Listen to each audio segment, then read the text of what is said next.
So far regarding sa nangyari kahapon, we are all safe naman. So, good news, wala pong naano sa ating mga Pilipino dito. Oo. Kaso yung pinangyarihan po is malapit lang po siya sa embassy ng Pilipinas. Oh. Isang gas station and ibang mga schools po. Oh, so pero yung mga tinamaan, ma'am, ano yung mga yung mga areas na natamaan? Yung isang building lang po, ano po, limited lang kasi yung information na pwede kong sabihin sa inyo. Yes, ma'am. So, mga ibang hindi ko po pwedeng sabihin. Pero mga building siya, matataas na mga building o mga same lang din sa kalaki ng embassy, ganyan? Isang building lang po yung natamaan, parang same lang din isang building ng housing ata ng ang mga bahay-bahay diyan sa area. Pero ilan, ma'am? Ilang mga areas 'yun? Yung target or natamaan, ma'am? Isang area lang po nasa Lake Paitilla. Ang pagsabog dito is malayo kasi kami doon, sir. So hindi actually kahapon busy ako. So hindi namin narinig. Doon lang sa mga kalapit. Oo. Narinig ko lang through sa isang kabayan din natin dito na may pagsabog pa lang nangyari. Oo. Pero di ba yung Qatar masasabi ba natin na kung sa military aspect may mga defense naman ba? Di ba, ma'am? Meron naman po. Kasi nung last na pagsabog ng galing Syria is na-intercept po. Oo. Pero yan, hindi talaga na-intercept, ma'am. Ito po hindi. Kaya yung building na yun natamaan. And so far, yung mga kalapit na building hindi naman po naapektuhan din. So yun lang na building na yun. Oo. Pero sa ngayon, wala namang threat for may atake na naman ulit? Wala naman ba? Sa ngayon, as per the news, wala naman po. Sa embassy, ano yung information mula sa embassy? May mga pagbabawal ba sa inyong lumabas? Wala pong ganong pagbabawal. Kaso, ang ano lang nila is mag-ingat. And tawag nito?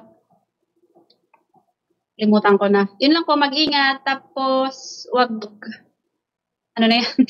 Pag hindi importante, hindi dapat lumabas, ganyan ba? Hindi naman po. We are very safe here.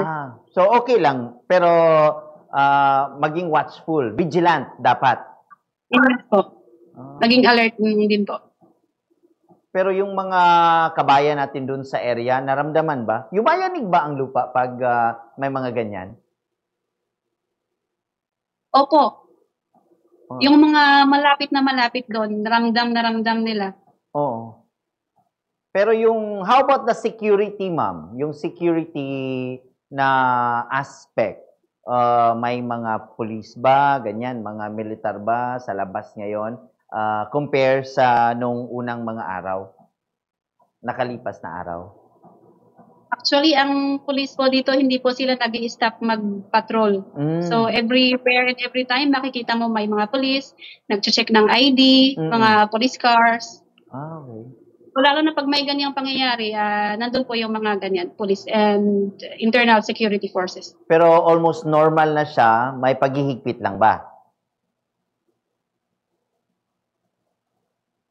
Mahigpit po talaga dito. Pero yung mga normal. Okay. Pero yung sa trabaho ninyo, ma'am, hindi naman naaapektuhan? Hindi naman po. Okay. Pero yung mga pagpangatake dyan, ma'am, sa at least yung Pilipinas, tumutugon naman kung may mga problema ba na nararanasan nyo, like ganitong issue? Yes po. Nagbibigay ng advisory ang Philippine Embassy, DMW, and mga ilang Filipino community po, organizations dito. Pero hindi kayo nangangamba, ma'am, sa inyong sa kaligtasan dyan? Kumpiyansa kayo? Hindi naman po. Personally, hindi po. Oo. Sige. Pero at least ba, okay lang kayo dyan? Sa tingin nyo lang, ma'am, hindi ba posibleng lalala yung sitwasyon? Siguro kung may retaliation na mangyayari. Do you believe na magre-retaliate sila, yung Qatar, against Israel? Ito po, hindi ko po masabi kung magre-retaliate man. Because ang Qatar po is, siya yung nagme-mediate ng mga peace. Ganyan po. Almost neutral sila, di ba? Tapos na damay ngayon kasi yung presence ng mga umano kalaban ng Israel andyan din sa inyo. Sige. Ma'am Minchi Moliyok, ma'am, maraming salamat, ma'am. At least na liwanagan kami regarding sa sitwasyon nyo dyan. At okay naman so far yung sitwasyon ninyo. And salamat din sa information na ibinigay nyo ngayon dito sa Bombo Radio po, ma'am. Ma'am, maraming salamat po, ma'am. Ingat kayo dyan, ma'am. Wala pong anuman. Thank you din po. Have a good night po. Sige, magandang araw din. Magandang